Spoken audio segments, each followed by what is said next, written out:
Hey everyone, welcome to Cross Culture Critic. This is Chris Williams. With me today is not Joe, but with me is Joe.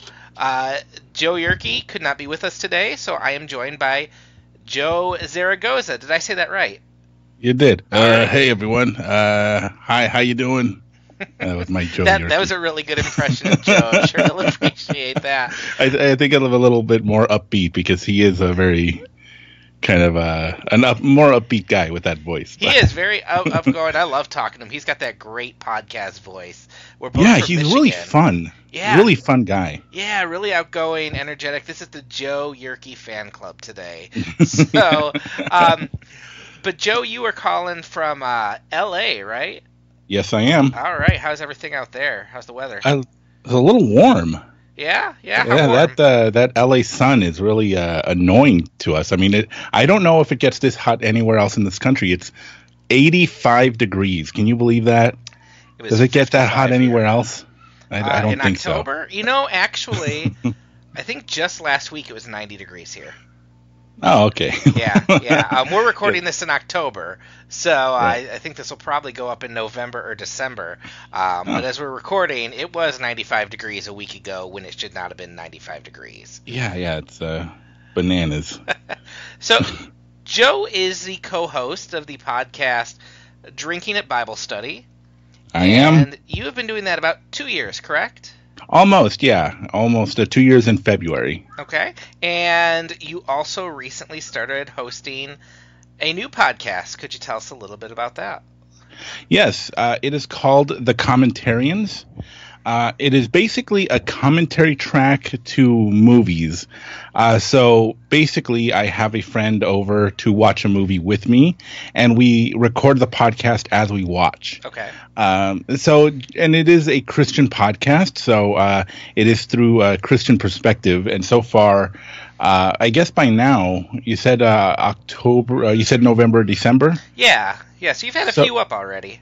Yeah, so either 3 or 4 have already gone up by now. So, yeah, it's well, that's basically it. Just me and a friend just basically talk about the movie and the topics of the movie. So a listener can actually watch the movie with us as they listen, or they don't have to because the conversation is very loose and general. So, now I had the pleasure of appearing on Drinking at Bible Study. But for the uninitiated, could you explain what that is? Because these are two very different shows. Yeah. Drinking at Bible Study is basically me and my co-host, Brandy. She is a progressive mystic. What that means is, if you know Rob Bell, Pete, what's his name? Peter Rollins, and Mike McHargue. These are folks that are very Christian. They're very much Christ followers, but they have a very loose idea of what the gospel actually says. To them, there's no such thing as hell. Jesus died for the entire world.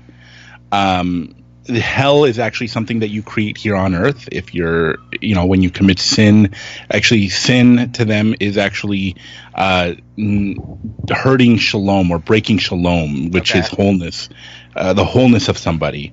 So when they talk about hell, it's actually what you create, the negativity, the hatred that you create here on earth. And heaven is actually trying to create heaven on earth. And I do believe that they believe that there's a heaven in the afterlife, but we're trying to create a heaven on earth as close as possible, and that's in essence what they believe, more or less. And that's not your background. That is not. I'm an evangelical Christian, and so basically the podcast is me and her. We go through either a book in the Bible or a Christian book, a few chapters at a time. A few chapters each episode, and we give our different perspectives. So I'm an evangelical Christian. I believe that you have to accept Christ as your savior to get into heaven. I believe in in a heaven and a hell, all that stuff, your basic Christian stuff. And so these two perspectives kind of interpreting what they just read. That's what we do. on that podcast. Did I do that right? Did I explain that correctly? Yeah, no, it's actually exactly how I hear the show. What I think is fascinating is I grew up in really Calvinist culture, and to even think of having a civil conversation with a mystic 10 years ago, I would have been with that crowd that's like, they're not even Christian, you know, and my views on that have softened. What I like about your show is you guys don't come from everything the same way.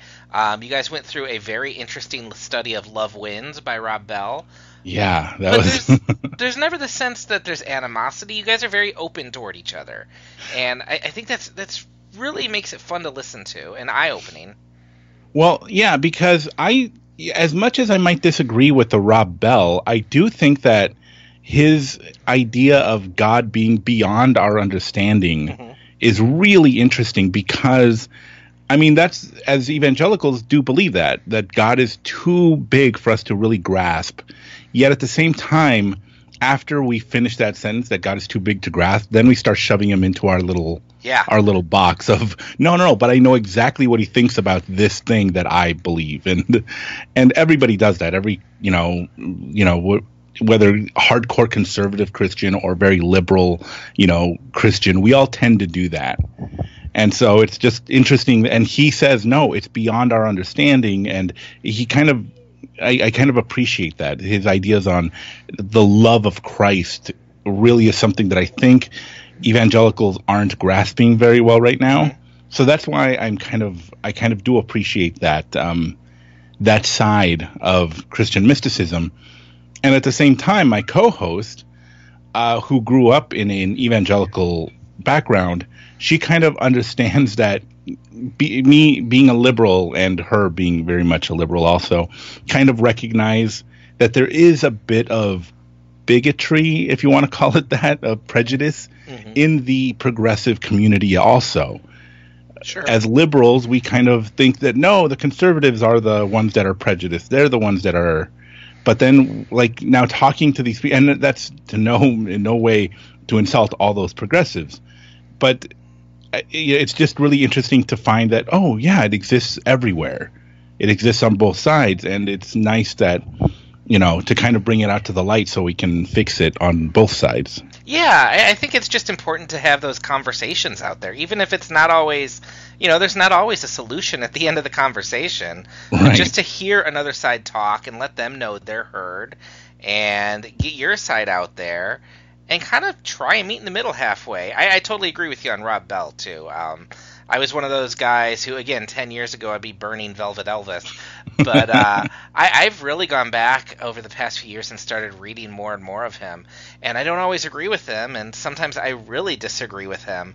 But he also wrote a book called What is the Bible this year that I loved. It really revolutionized how I kind of look at and deal with the Bible, and I highly recommend it, even when... I think sometimes he tries to shoehorn things into his way of thinking a little bit. Right. So did you and Brandy know each other before you started that podcast? Yeah. Actually, when we met, we actually dated for a month. Okay. So yeah, we dated for a month and then realized that, oh, yeah, maybe we don't make a very good couple, a romantic couple, but we actually make really, really great friends. And so, yeah, our kind of friendship has kind of blossomed over the years a lot more strongly than our romantic relationship. So I think that's really helped us to grow. She's actually really, really encouraging of me and all my projects. I'm kind of struggle with depression and anxiety and self-hatred and stuff. And she's always, and so everything I do, I kind of hate and I don't like, and I don't, as most creatives, think do. Every writer, every director, every actor hates themselves while at the same time loving everything they do. And so Brandy has always been a great encouragement and supporter of everything that I do, and I don't see she helps me to overlook the negativity. And so we were very close friends. And when I first started the podcast, I had a blog for men, like a men's blog that kind of talked about style and etiquette through Okay. through a Christian perspective, and I got this horrible writer's block where I couldn't write anymore. Okay. Like for months, I couldn't write anything, and so that kind of died, which really discouraged me. And so I decided, like another podcaster that I really enjoyed actually asked me, why don't you try podcasting? Mm-hmm. Because you don't have to write anything down, really. It's mostly talking.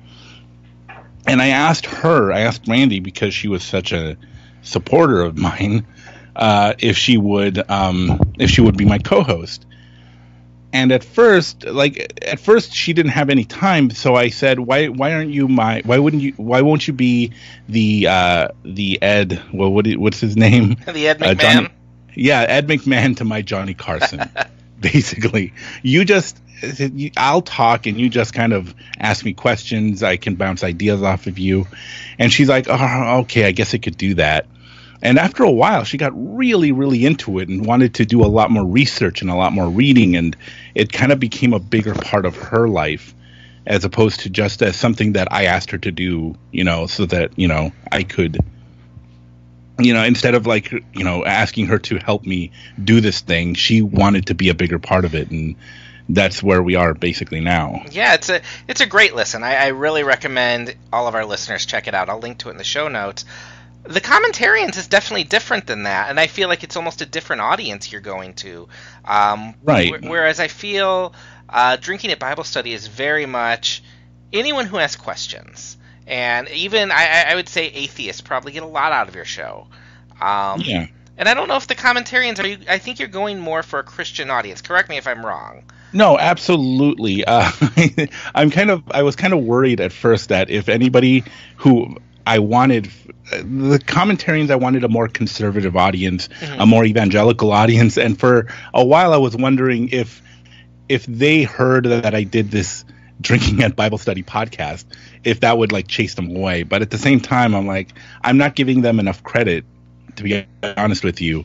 And if a podcast called Drinking at Bible Study would chase them away, then just the Commentarians in general wouldn't be for them anyway. Yeah, because you're asking them to think. And yeah, right, exactly.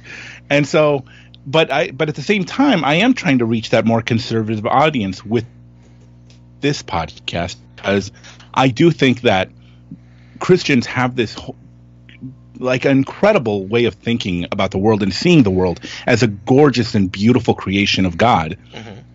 And some of the most beautiful art in history and architecture, sculpture, painting, whatever, has come from Christians in history. And so I know that it's there, but recently, and granted, it's existed throughout history, but as far as in film, when it comes to movies, I feel that they're kind of a little lost in how to understand film as art, which I think most people in general think that way.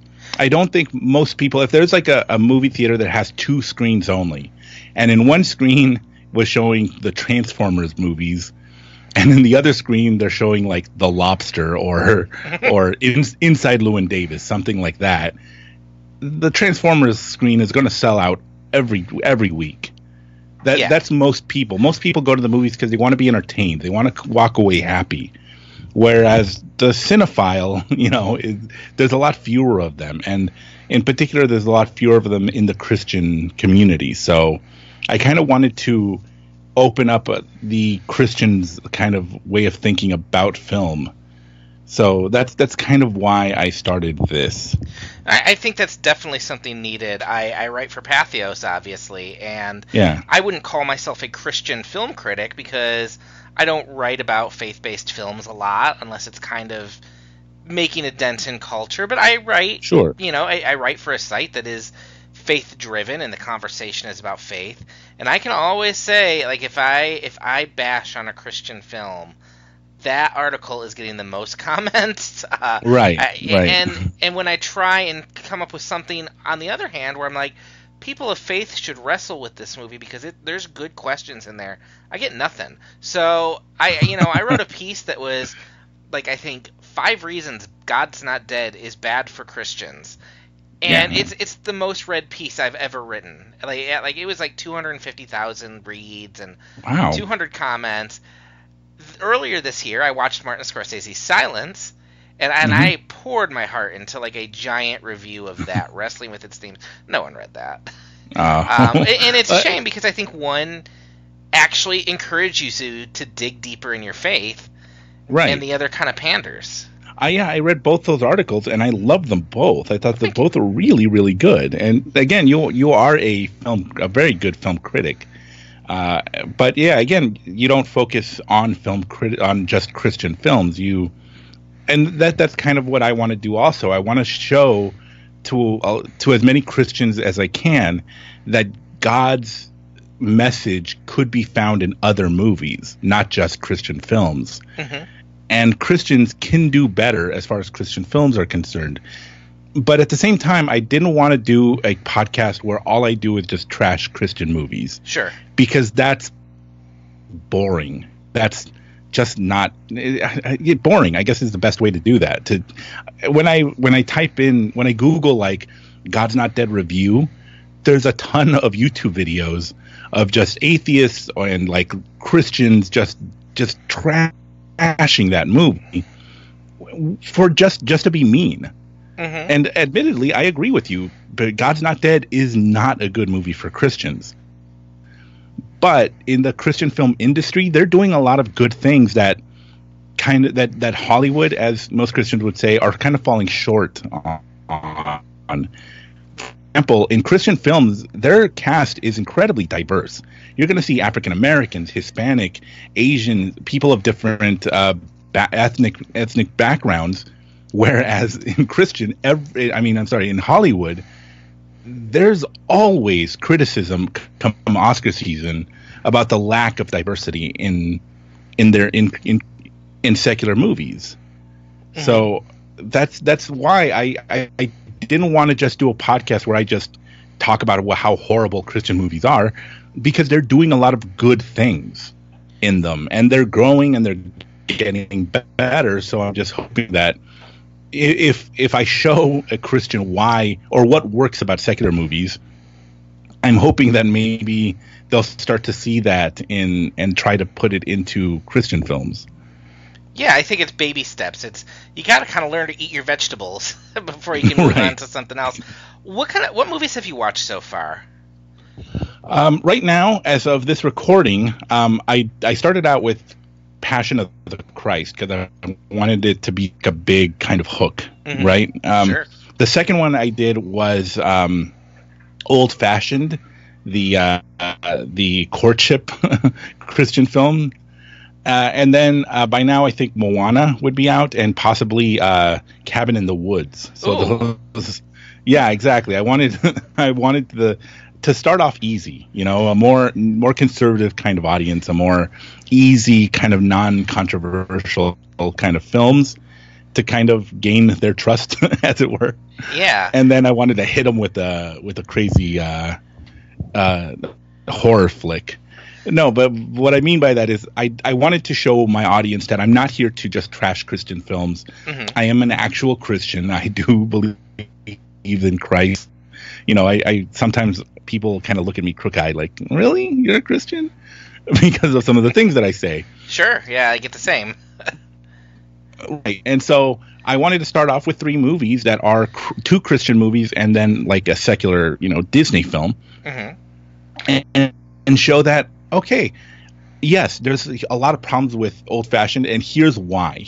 I'm not just going to say that it's a bad movie. I'm going to explain why I think that it falls short, while at the same time I'm going to point out all the good things so that people see that I'm not just, here to trash those films.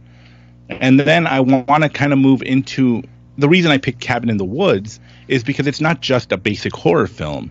It's about horror movies. It's literally a commentary on the horror genre and actually points the finger at the audience and asks the audience, why do you like these movies? Like, what is it about horror films that you like so much?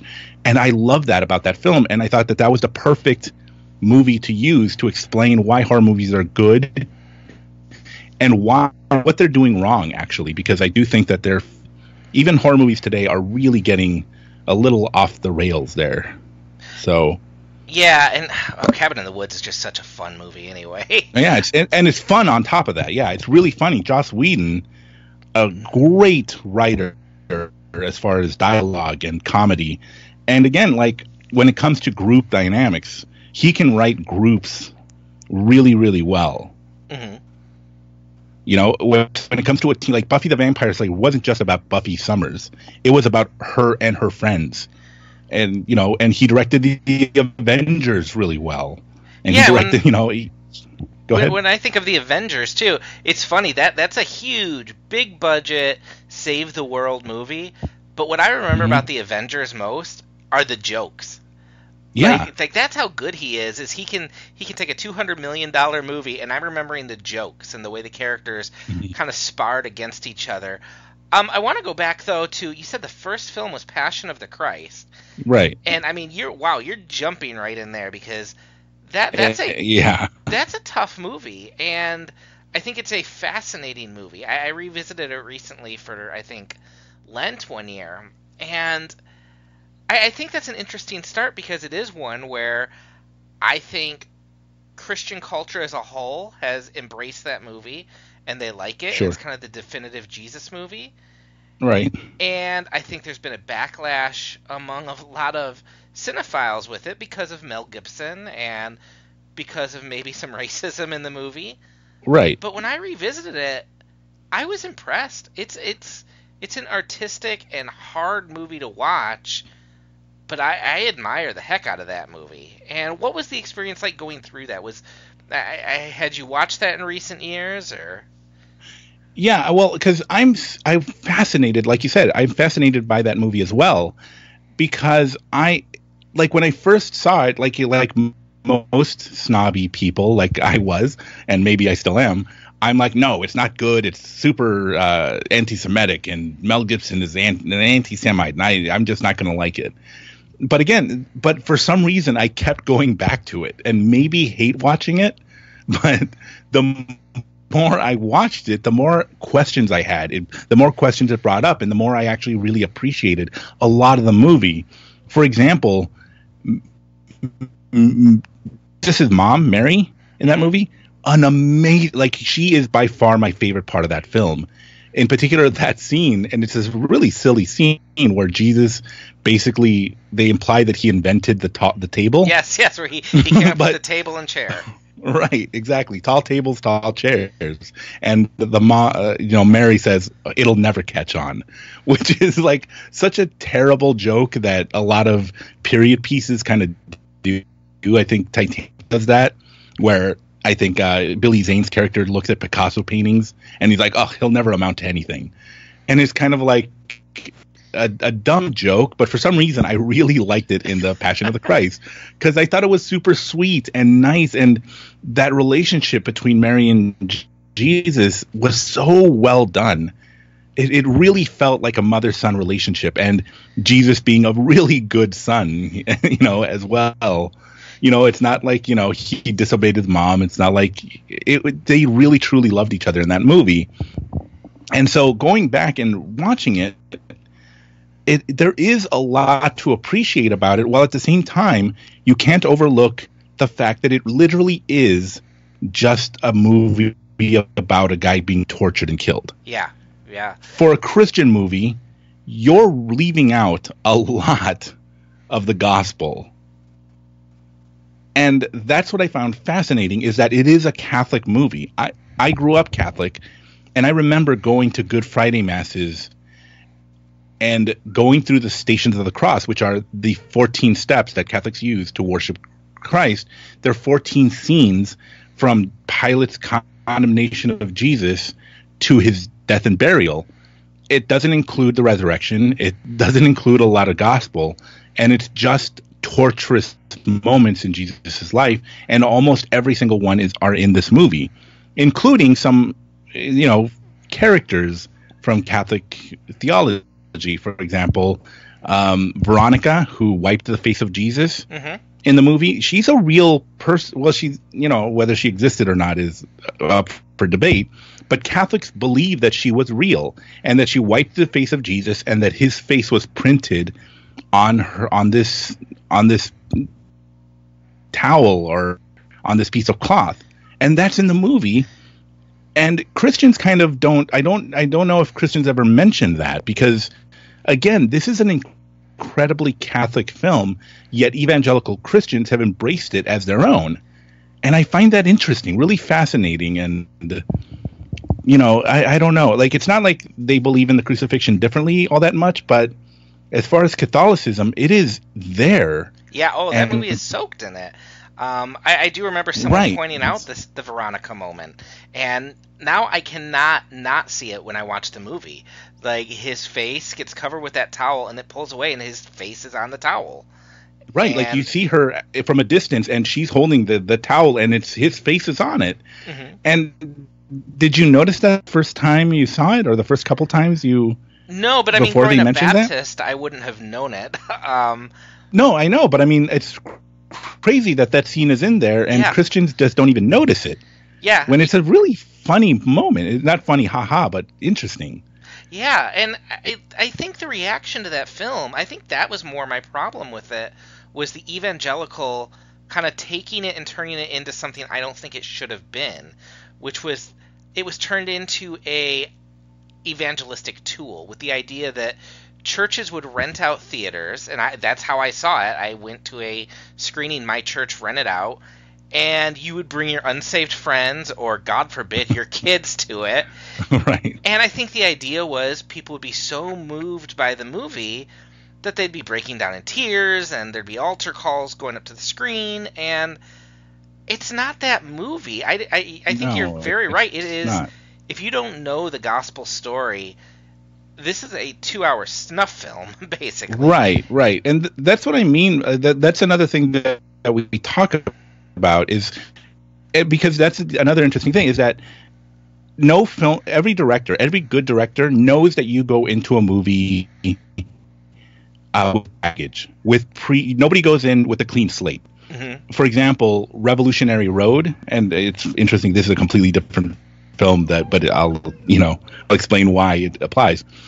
That stars Kate Winslet and Leonardo DiCaprio. Right. Years after they starred in Titanic. And they were supposed to be this beautiful kind of, star-crossed lovers kind of figures. But in Revolutionary Road, they're married and they are miserable. And so I found that really kind of great that for this movie about a marriage falling apart, they used the two characters that many people have fallen in love with as the iconic romantic couple. Yeah. And so you come into Revolutionary Road knowing that this is Jack and Rose. And then you see Jack and Rose, their marriage falling apart. And that's kind of the point of that. And so I can't fault Passion of the Christ too much when it comes to not showing a lot of the gospel, mm-hmm. because theoretically you're already supposed to know that stuff going in. For a Christian, you already know why this is happening. You know everything Jesus said, and you know what happens after he dies. And so I think that Christians kind of took that for granted when they invited their non-Christian friends over, because even though most people do know Jesus as the loving, compassionate, love your neighbors, love your enemies message, they don't know about why he died necessarily. You don't know exactly the important message there that made that movie matter, mm-hmm. to Christians, and so if that's the movie you're going to use to analyze, you're kind of not, you don't understand the perspective of a non-Christian going in to see that. Yeah, and I feel it takes away something for a Christian who would see it, because I don't think it is a movie that works as a story of the life of Christ, but where I found meaning is kind of looking at it as a meditative tool. It's a Good Friday or communion service movie. Right. And I found that very meaningful, and I think I think this goes with a lot of Christian art. If you go into it thinking about what the person next to you needs from that movie, you're going to miss what that movie should be doing for you. And I think thinking about faith-based films, this whole culture, there's this whole idea that they exist to change the world. So they're going to preach to liberal Hollywood, and they're going to show why Christians are good and the liberals are bad, and I think they ignore the opportunity to tell real stories about kind of the things maybe in churches we don't talk about that we need to be wrestling with in art. And, well, that's the problem. Sorry about that. What was it? No, you're good. You're good. Okay. Well, that's the problem with most arguments, right? Whenever you get into an argument over, say, gun control or the environment or whatever, you're going to use the arguments that convince you. Mm-hmm. I was convinced this argument that I'm going to use, this is totally convincing me that I'm right. So it's going to convince this person who disagrees with me. And then you shoot it at them and they're like, yeah, that doesn't work. I still disagree. And you're completely baffled. Like, how could you disagree? It's so obvious. And so it's the same thing with Passion of the Christ. If you're an evangelical Christian raised in the church and understand the suffering of Christ, then Passion of the Christ is going to blow you away. And so you would imagine in your head, you'd think, of course it's going to convince somebody else. Look what it did for me. Yeah. But again, like you said, you're kind of missing the point of what it is about the Christian story that brought most people to Christ to begin with. Yeah. Or what somebody needs in their life specifically, because everybody has that different little, switch that needs to be switched, if that analogy works or not. But sure. Now, I am not familiar with the next movie you did. What was it again? It was Old Fashioned? Yeah, Old Fashioned. It's basically a movie about courtship. Basically, a guy. It's about a girl who is a free spirit.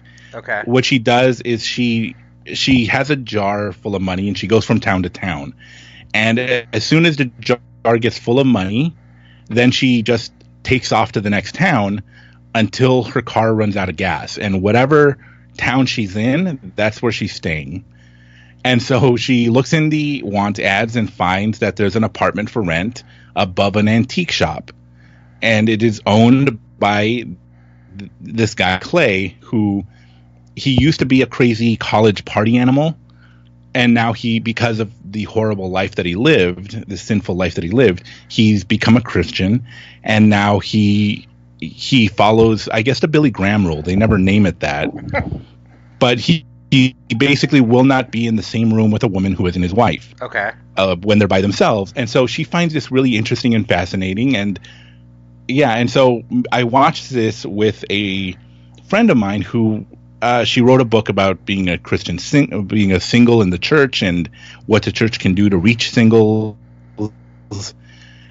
We had this great conversation about courtship and dating and what works and what doesn't, because the character in the movie, the female character, begins breaking things in her apartment so that he can come over and hang out with her while he fixes them. As people do. Which it might sound romantic, except for the fact that he makes her sit outside under a blanket while he's in her apartment fixing the stove or the refrigerator or the whatever. And it's meant to be a romantic thing because I respect your body so much that I don't want to take a chance in taking this too far. So I'm going to ask you to stand outside. And it almost seems like Rick Swartzwelder, the writer of the movie, it's almost like he never asked a woman what's romantic and what isn't. It's like his idea of what women find romantic. And because, again, like it works for the girl in the movie, but I don't know any woman who would appreciate that, who would say, like, oh, wait a minute. So just the fact that I'm a woman is so tempting to you that you can't see me as anything more than a bunch of sex objects, a bunch of sex parts. Like, that's not romantic and that's not respectful. It's almost like condescending and, objectifying. Yeah, but as we're recording this is like the week after the whole Harvey Weinstein thing. Right. And I find that movie would almost play a little differently in that light. Oh, yeah. Because I mean, that does sound like, hey, maybe that's a good idea for a lot of people. Well, see, that's the thing, is that I don't totally disagree with the courtship idea, where, like I say in the podcast episode, if you give me two Christian couples, one does courtship. They don't spend any time with each other in the same room alone. They don't kiss until marriage. That's another rule of Clay's. They just do this courtship thing. Meanwhile, another Christian couple, they make out like their plane is going down. Mm-hmm. They just, any chance they get, they're just gonna neck. And he comes over to her apartment to watch Netflix and on the couch or whatever. If I'm gonna bet on which one's gonna make it to marriage without having sex, all my money is going on the courtship couple. Because if you really want to avoid having sex before marriage, that's a really good path to follow. I'm not saying that you have to, but it is a safe bet if you really want to do that.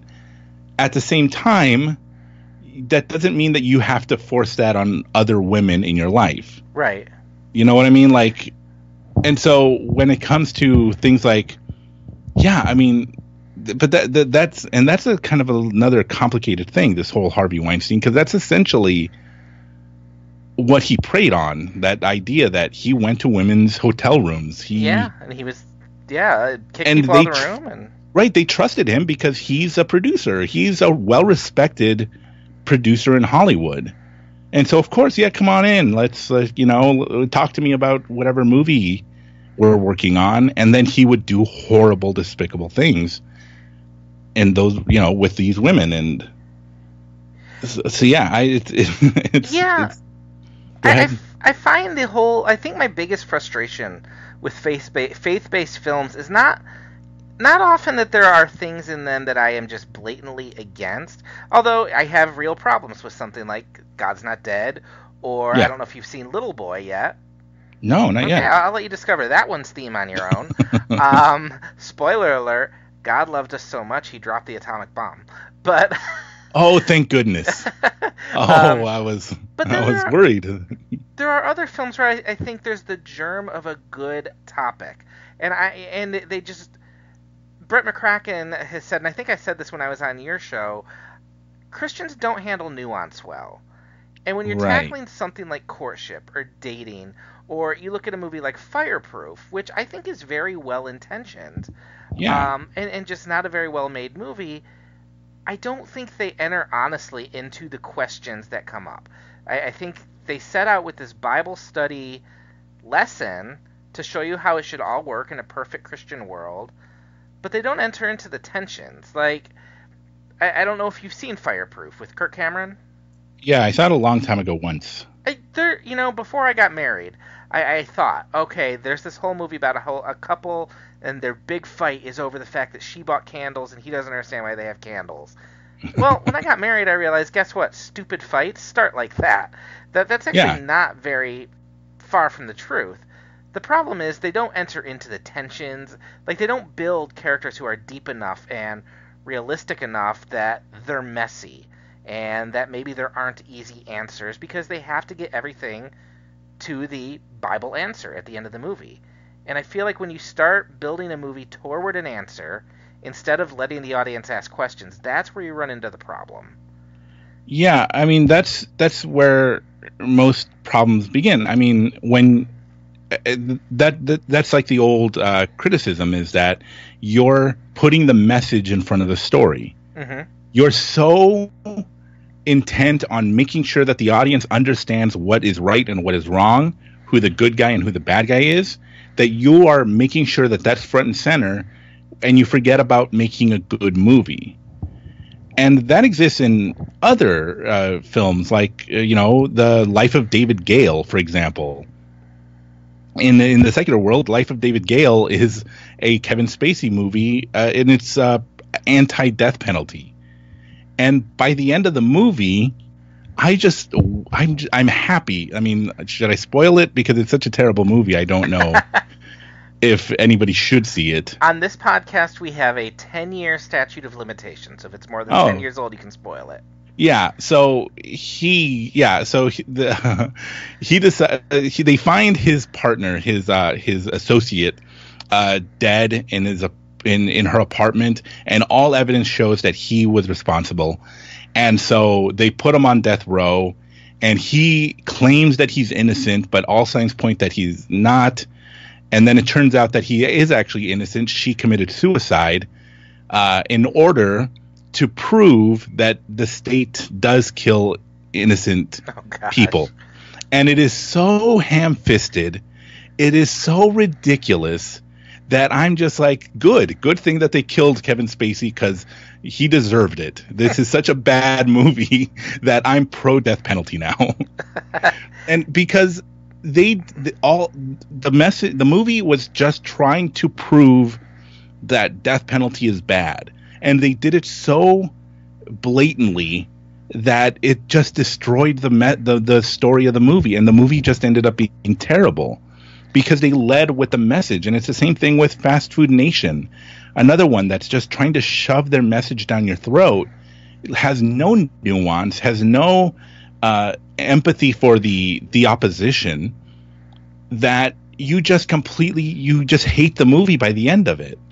Because and it's the same thing with Christian films, where they're just trying to give you the message, and it's so blatant that you just get angry.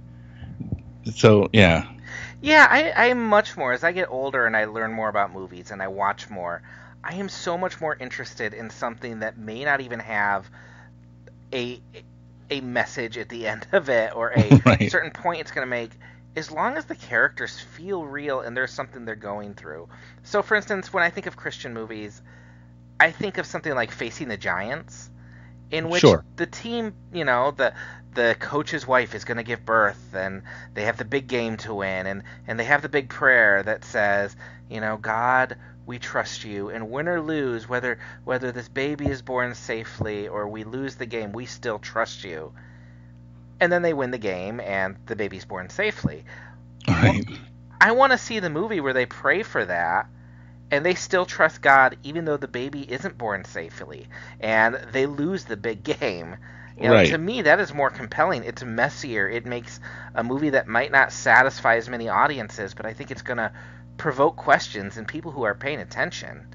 I wish we saw more of that in Christian movies. I think I grew up in Christian culture and evangelical culture, and as you probably know from looking around our nation right now, it's as messed up as anywhere else. Yeah, it's rough. It's rough out there. I think something that enters into that and asks the hard questions, that's what I want to see from faith-based movies, is let's shine the light back on us and wrestle with it a bit more. I don't think there's anything wrong with movies for a Christian audience, but let's challenge them a bit. Let's leave a little bruised sometimes. Right. Well, because evangelical Christians really hate, what's Joel Osteen, right? Yeah. And his prosperity gospel, that if you believe in God, only good things are going to happen to you. And if bad things are happening to you, then it's because of something you did. God's angry with you, so that's why you lost your job. And it's just this horrible kind of message. Yet every Christian film follows that standard. Mm-hmm. In God's Not Dead, the kid, argues with his professor, and he convinces his entire class that God's not dead. At the end, he gives 3 lectures trying to prove that God isn't dead. And by the end, everybody's on his side and nobody's on his professor's side. Well, and my favorite icing on the cake there is by the end of the movie, the professor is dead. Yeah, I know. And then they literally kill him off. Yes, God's not dead, but the professor is. Right, exactly. And other people have made this point, because there's a foreign exchange student from China, so that he's obviously an atheist because China's communist and they're atheists. This kid who is listening to him gets convinced, and so he's one of the people that stands up and says God's not dead. And so wouldn't it have been better if nobody is convinced? Nobody believes him. They're like, no, this is ridiculous. I can't believe you wasted all our time. But that that foreign exchange student comes to Christ, comes to know Christ because of him. So he fails the class, but he brings somebody to the Lord. He introduces somebody to Christ. Wouldn't that be better? Or in Courageous, where it's a group of guys, they're all friends and they're all fathers. The Hispanic character, he doesn't, he needs a job. They get him a job in this factory, and he's doing really well. And then his manager says, listen, I want to give you a promotion. I want to promote you up to management, but you have to fudge our numbers. And if you fudge our numbers, and it's kind of illegal, but if you do it, then it'll help us out a lot, and we'll think about promoting you to management. And then he says, he thinks about it, and then he comes in and he's like, no, that wouldn't be right. I can't do that because it's illegal. And then his boss says, well, that was a test, and now you get promoted because you did the right thing. Wouldn't it have been better if he actually lost his job for that? And then he's angry, and in fact, he's angry at God, like so many characters in the Bible, and say, why would God give me everything and then take it away from me? My life was better. My family was fed, and now I lost everything. How do you explain this? And his friends say, I don't know what to tell you. I'm really sorry this happened, but I'll tell you this. We are here for you. We are going to support you, and we're going to help you find a new job. And wouldn't that be like a much better kind of, and a much more realistic story? It's the one I want. Ending, yeah, where because we all get angry at God sometimes. David cursed God, and Lazarus' sister was angry with Jesus, because we get angry with God sometimes, unjustly maybe, but it happens. And and the thing that brings us back is the love of God that we see through our Christian brothers and sisters, who help us through this stuff. And if that was the movie, then wouldn't that be much more nuanced, much more interesting, and just would make a better story? I totally agree. So, now, what kind of, have you gotten any feedback on this yet? Because I don't know if you're aware. I might warn you. Sometimes people on the internet can be unkind. I've heard about that. Yeah, it's a well-known secret. Yeah, I know. Apparently, some people just like to say mean things, but I've never. I don't know. I've never seen that. So far, nothing, because I just released the both two first episodes. Okay. So I haven't really gotten any feedback yet. Okay. So far, just a lot of encouragement and support. So, but I mean, again, I'm inviting people on that are much smarter than me, who have great opinions and or great voices in the Christian world. So, hopefully, they'll take most of the criticism, and I can just duck out. I think the one thing that's going to be interesting, I've wanted to often start like a Christian film club, like a Christian film discussion group at church or something like that. But the thing I always get hung up on is the R-rated movies, because I know I'm going to get pushed back. And I'm really curious to see how it turns out when you do Cabin in the Woods, which is ultra violent in many places. Yeah. And has some nudity in there. I wonder if you're going to get pushback on there. Yeah, I know. That's what I'm kind of wondering, because like I said, the first one was Passion of the Christ. The second one was old-fashioned. The third one was Moana, the Disney movie. And now I'm just going full-fledged the other direction and getting this. But that's exactly kind of why I wanted to do this one, because I wanted to talk about nudity in film. And I wanted to talk about violence and gore in film. Mm-hmm. And so I do want to have that conversation. And it's okay if people disagree, because that's kind of part of the conversation. You can't have everybody just agree, and I'm not going to convince everybody. But just as long as we're having that conversation, and I might, because I keep going back and forth on the nudity issue, because there are some movies that I'm like, no, that sex scene was necessary, because then what happened after wouldn't be as impactful. Mm-hmm. I can think of two movies in which sex scenes were incredibly important to the to the story, just off the top of my head. But then if I'm like, if I see a Christian filmmaker making a movie, I don't think they could use nudity like I wouldn't feel comfortable with a Christian using nudity in a Christian film, but then why is it okay in a secular movie? Like that's something that I've been wrestling with recently. Yeah, and that's what makes it so interesting to talk to you about this and to have this podcast is I think there's this idea that as a Christian, going to the movies should be messy, and it should be hard. Oh, yeah. Jeffrey Overstreet wrote a great book. I don't know if you've read it, Through a Screen Darkly. No, I'm going to get that, though. It is a fantastic book. It's the book that kind of turned me onto this whole idea that, oh, yeah, you can be an engaged Christian and an engaged film critic, and they can balance each other really well. And he wrestles with this idea, and the whole idea is it's a book about, he calls it dangerous film going. And it's really this idea that sometimes you enter into a theater and you don't know what to think about what you just watched, and you're going to go back and wrestle with it, and you might have to. There have been times I've written reviews and had to repent of that review. And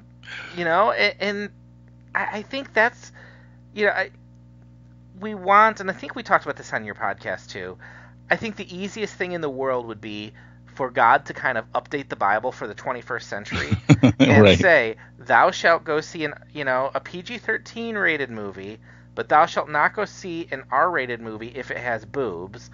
But addendum, violence is okay as long as it's a war movie. We're people who are saved by grace, and suddenly we want this other law. And I think being a Christian, loving God with all your heart, soul, and mind means you're engaging that brain and asking hard questions and not always sure of whether you're doing the right thing and leaning on grace even when you walk into the theater. Right. Well, that's what makes films so important and so powerful. It's this idea that how should I put this?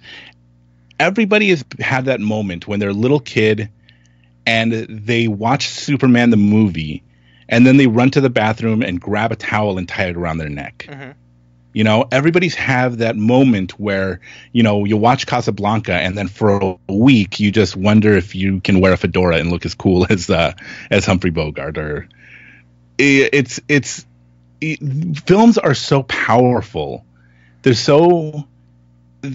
They can really move you and change your mind about things, or help just, I don't know. It's, you walk into a movie and you see, as somebody who works for the Library of Congress film program said, you see these amazing shadows, and you're just like, I don't know. They make you cry. They make you scream. I'm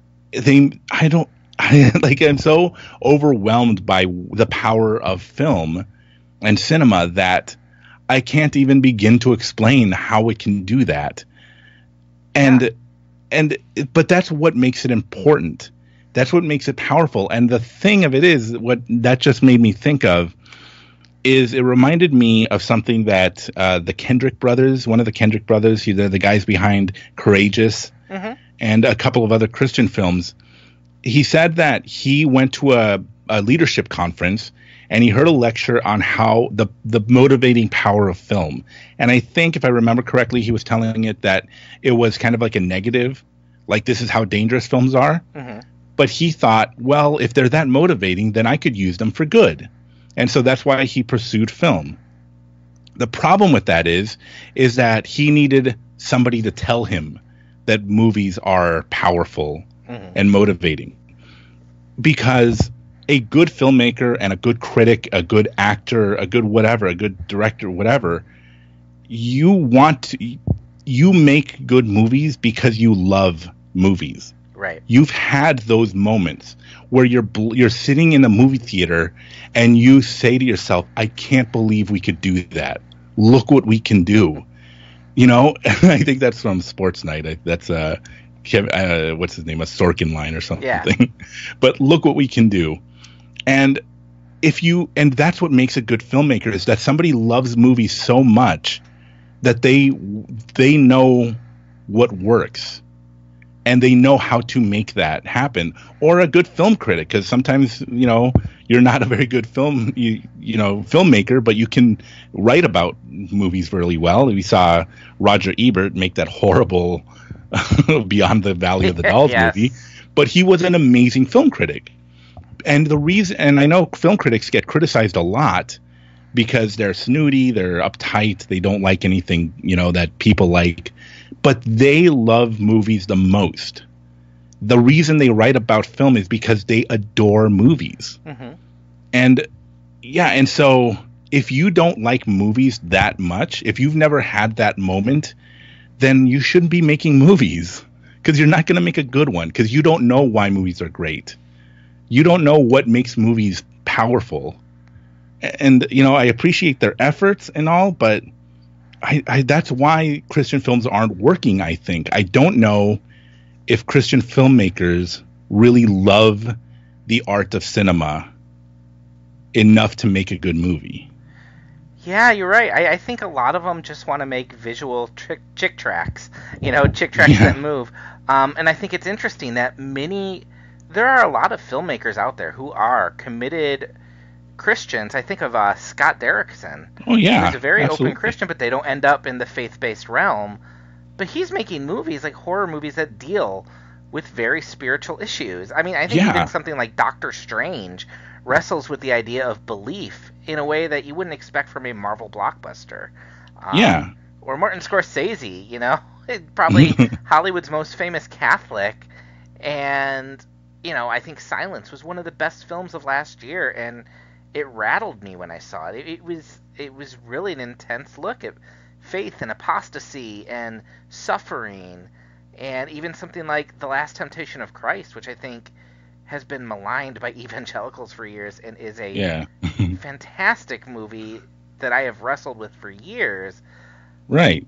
It just ends up outside of the faith-based realm, and I think that's because faith-based realms have an agenda, and there's a difference between an agenda and a real spiritual exploration. Yeah, and that's perfect. He just said it perfectly. That is. So yeah. So, kind of closing up, what are the movies you're most excited about eventually getting around to? Like, what are the ones where you're like, I really want Christians to embrace this movie and engage this? Like, what are the top ones out there that you're interested in? Well, I definitely Cabin in the Woods, because it really will bring up a lot of discussion, and not just primarily about whether horror movies can actually be edifying and be entertaining and be good,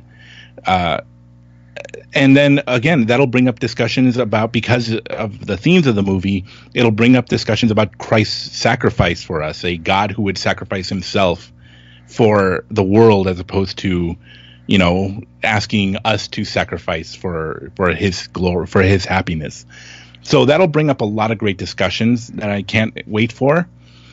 I'm excited about doing A Serious Man. I just don't think everybody's going to like that one. Oh gosh, because if you are on that, I don't know anyone. Yeah, I don't know anybody who's seen it, let alone will enjoy a podcast about me talking about how life is meaningless. Oh, I will definitely listen to that. I think that is one of the Coens' best. I adore that's that my movie. favorite Coen Brothers movie. Yeah, it is a good one. Yeah, it's one that I see over and over and over again, trying to figure it out, always finding something new, like a new angle to look at it by, and it is incredible. Yeah, I love that movie. Yeah, so there's those two, and then hopefully eventually I'll be able to do Believe Me, which is actually a Christian film that is very good. Okay. So that one I want to do because I want to introduce it to people more. I don't think enough people are watching it, but it is a really, really funny Christian film that kind of skewers the hipster Christian kind of thing. Like, it kind of makes jokes about how kind of hipster Christian pastors use they censor their bad words to sound cooler. I haven't even heard of this. Yeah, Believe Me is a great film, and it's about a couple of college students who are trying to make money by starting a Christian charity, because they know that Christians will just give money to missionaries left over hand over fist. And so they're trying to raise money by creating this fake charity, and it's just so they have to study Christians to try to act like them, and it's a really, really funny movie.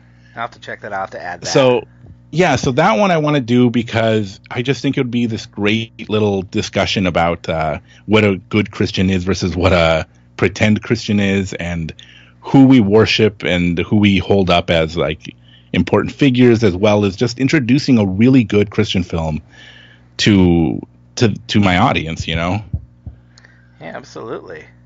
Well, good. Well, Joe, thank you so much for coming on the show.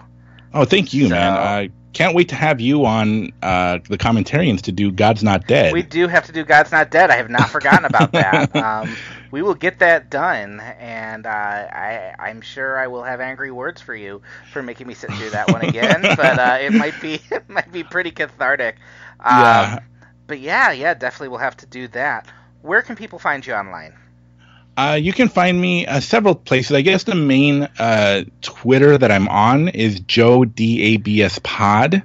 That's because that's from my other podcast. It's right now I use that the most because it has the most followers.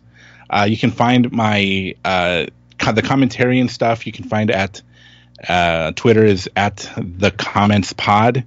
You can find my Instagram at the Commentarians Pod. What else? Drinking at Bible Study on Instagram. Yeah, I guess that's about it. I mean, and they're both on Facebook, facebook.com/the Commentarians and Drinking at Bible Study. Well, great. I can commend those podcasts to you listeners. Please check them out. I will link to them in the show notes as well. Please remember you can follow us at Cross Culture Critic on Twitter and Facebook. I'll link to those in the show notes. And remember, we have our Patreon going on where you can donate, help us get this show a little more professional, some better equipment, some cool things to do with that. And that'll all be in the show notes. And we will see you next week. Joe, thanks again. Hey, thank you, man.